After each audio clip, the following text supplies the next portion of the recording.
Failure, for a great many reasons has too much, negative connotations. Actually, failure is just learning in a different word.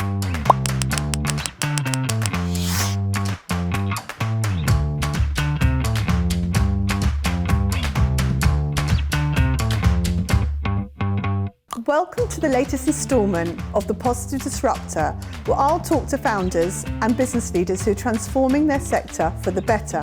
Today, I'm delighted to be joined by Jonathan Seaton, who is the founder and CEO of Twinkl, the online learning resource for every child up to the age of 18.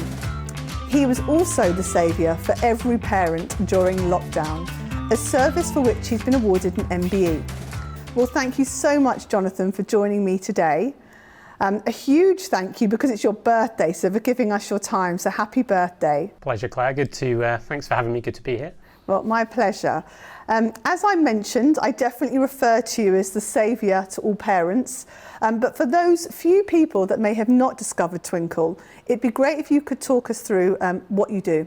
Yeah, absolutely. So Twinkl's a big online educational content platform, really. So we host somewhere between 600,000 and 700,000 pieces of educational content right from birth up to 18, and customers will come and just download and use the content they want or use it online. There's kind of various different types of content that you can access. So we have kind of typical static content, we have interactive content, and then we have augmented content, augmented reality as well. So we have lots of different media types. And you founded the business with your wife Susie in 2010.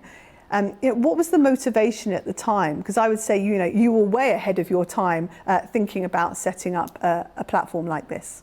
Yeah, so I spent most of my childhood kind of doing what I wanted to do in a funny kind of way. I was the typical child who in school was probably unconventional, shall we say, not too naughty, but just unconventional.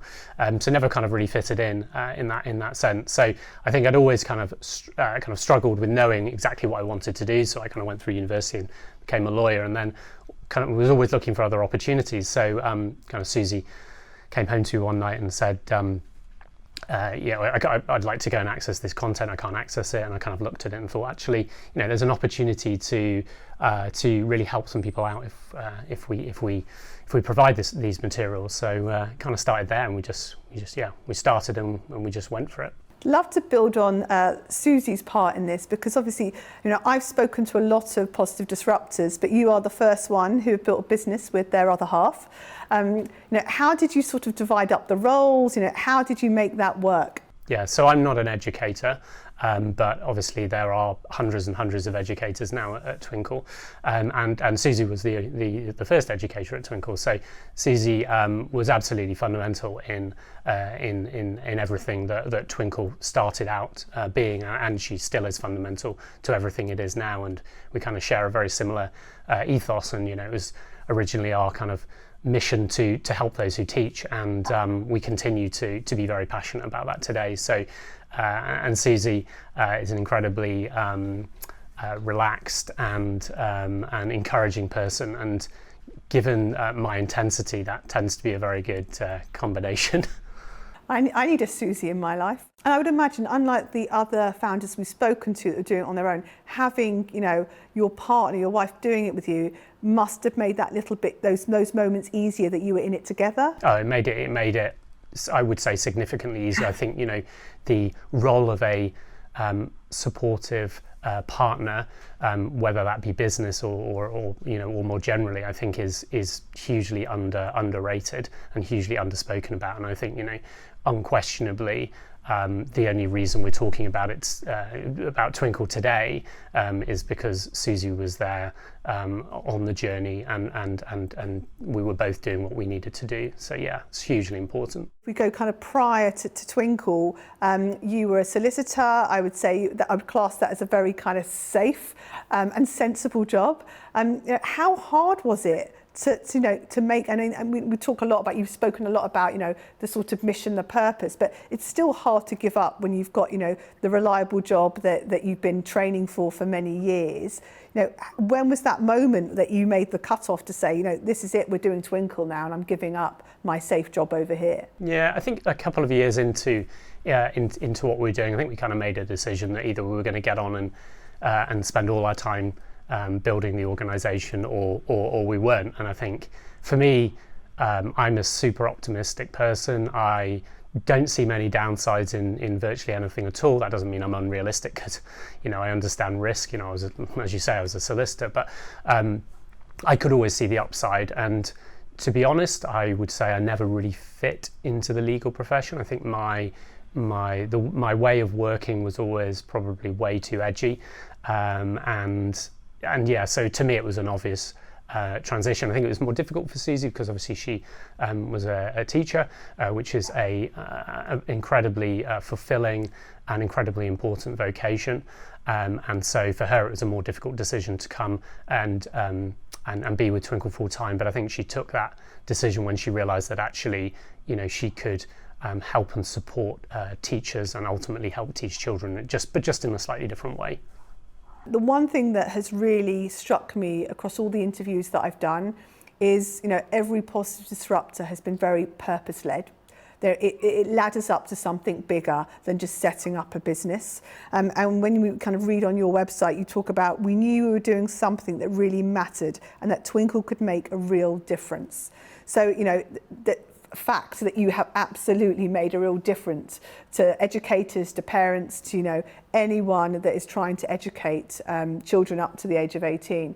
So now I would argue you fulfilled that purpose. How do you keep evolving and building the business when you've arguably delivered on that? Oh, I think there are loads of other ways that we can continue to deliver on it, and like I said, I'm the eternal optimist, right? So, I look every day in this organisation and realise there are 100 avenues. And one of my favourite kind of quotes that I have on my desktop, is around asking what I'm not doing, and asking really what I'm failing at. And that isn't, interesting enough, that's not a negative thing to say, because it's asking you, where can you improve? And I think failure, for a great many reasons, has too much negative connotations. Actually, failure is just learning in a different word. And I think the more we come to accept that, and the more we come to embrace that, the quicker that we will move forward. So yeah. And I'm just curious, do you see yourself as this positive disruptor? I see myself as somebody on a project, right?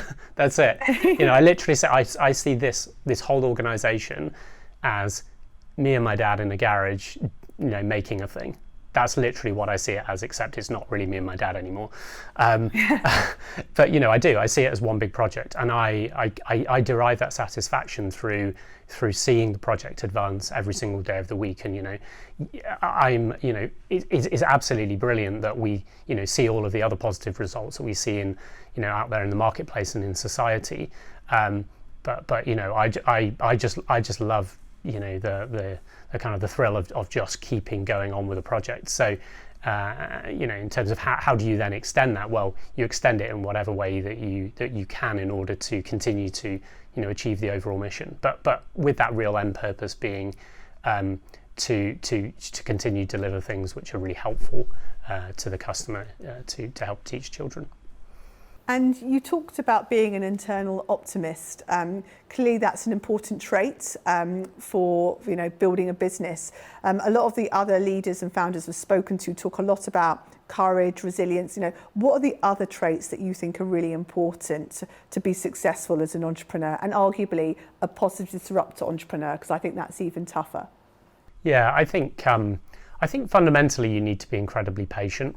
I think the best entrepreneurs are actually really patient. Like I said earlier, I think you get this notion of the slightly wacky entrepreneur who does everything in 5 minutes, which is not typical in my view of 99% of entrepreneurs. It may be of the 1%, but that isn't the experience for most. And actually, most entrepreneurial journeys take a heck of a lot of hard work, a lot of persistence, a lot of courage, and actually more so a lot of analytical thinking and thinking through situations at length. And that doesn't mean you move slowly, but it does mean that you consider multiple angles. And I think there's kind of a classic question which is bounded around entrepreneurial kind of educational communities, which is are entrepreneurs kind of more will they take more risks? Do they have a propensity to take risk more?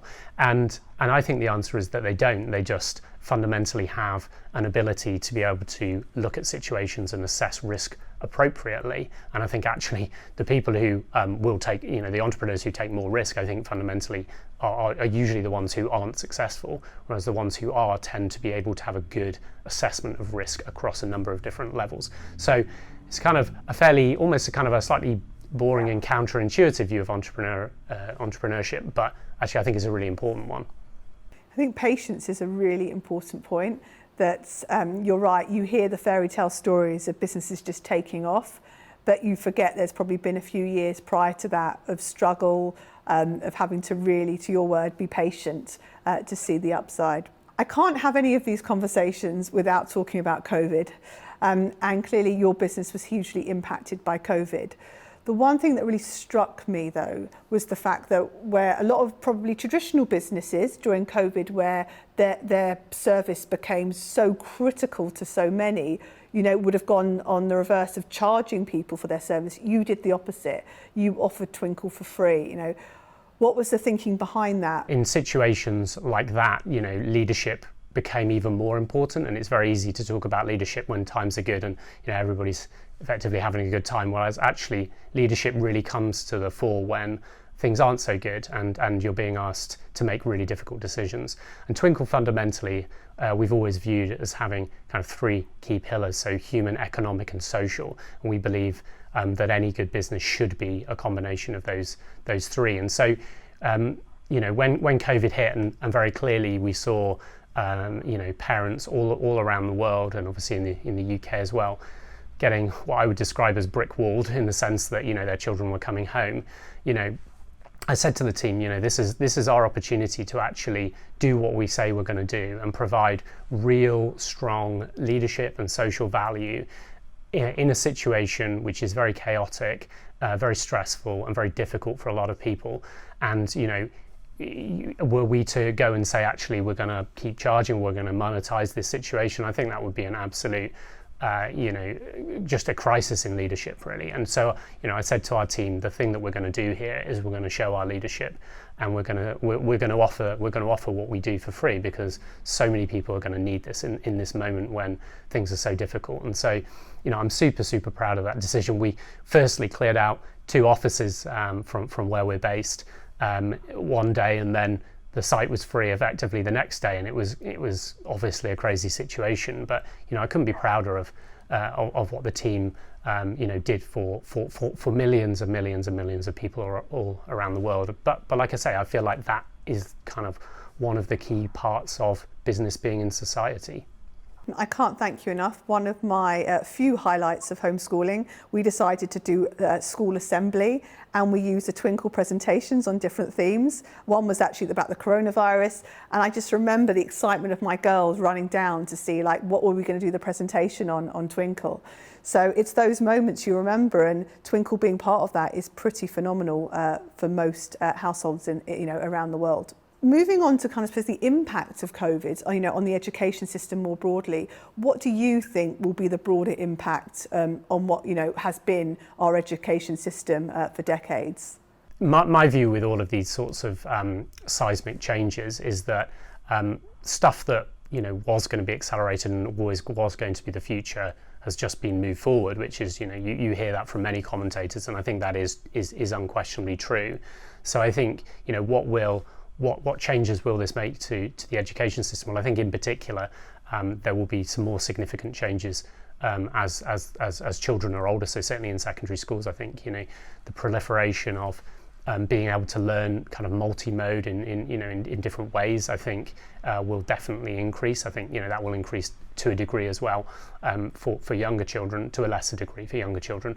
But I do think it will open up more opportunities for for children to learn in different ways, and the education system fundamentally is a system, and that system was set up to educate children in a particular way, as we know by definition. And so I've always been of the belief that, and I know that the teaching community is of this belief as well, that actually children should be able to learn in different ways. They should be able to learn at their own pace. They should be able to learn things that they're interested in, and that's fundamentally what teachers want to teach, which is why it's such a wonderful profession. And so actually I think my sense is that that coming out of COVID and going back into a slightly different world, I think there's going to be more emphasis on personalised and individual learning in a way that was more difficult to achieve before, which I would say that can only be a good thing. Every teacher you speak to knows and uses Twinkl, and I'd be really just curious to know, how did you get them to lean in? Because I would have imagined they'd be quite defensive initially. So how did you get the buy-in of that, the education community to see the value of the platform? The teaching community to me is an unbelievably passionate, dedicated, and fundamentally wonderful set of people, and I'd want to say that really, really clearly because it's so important. Agree. And often teachers don't get the credit that they deserve, because they provide so many different functions to our society and to societies around the world. We just put one foot in front of the other. We just kept moving along. We spent the time, we developed relationships, we fundamentally spent time trying to understand what people really needed, and I think my encouragement to other businesses is to do that. There is no reason why you shouldn't spend a lot of time with the customers who you're going to serve and really deliver against what they're looking for. Sounds like an obvious thing, but there's plenty of businesses who don't do that, and actually it's the most important thing. And I think in particular in education, things tend to move a little bit more slowly than in wider society for a whole bunch of different reasons. And for us, it was important that we didn't introduce a product or a way of doing things which was completely against the grain or completely out of context of what normally happened especially in a classroom environment.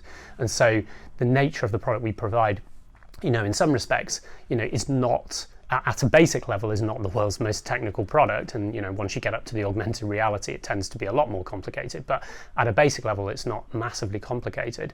But actually, what we're providing is fundamentally what somebody would need to teach a child, and that's the important thing. And I think, as you rightly mentioned, our other kind of key philosophy is that we're not trying to push a particular way of learning. We're not trying to push a particular curriculum.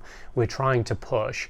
We're not trying to push anything. We're trying to deliver somebody the tools that they can use to teach a child in whatever way they see fit. And I think that's a super important kind of difference between us and the way things have sometimes been done in the past. But it comes from that fundamental focus on delivering something that our customers and that the teaching community and the other teaching communities really want. Thank you for joining me today, but genuinely thank you for the business that you've built. You have definitely touched not only the teaching community and other parts of the education system, but personally, as a parent, made a huge difference to an awful lot of us. I have really been blown away by your thoughtfulness. Once again, being so value driven, and we see this continually with our Positive Disruptor series. And really, I think I'm going to take a lot from this, is the importance of actually patience. You talked a lot about being detailed and kind of a bit more thoughtful, and it's not about risk, it's about actually looking at the detail, which I think we're going to see more and more from future founders and leaders. So thank you again, and I'm really excited to see how you continue to enhance what is already an extraordinary education system, and I look forward to, as a parent, to continue to access Twinkl. It's a pleasure, thanks for having me.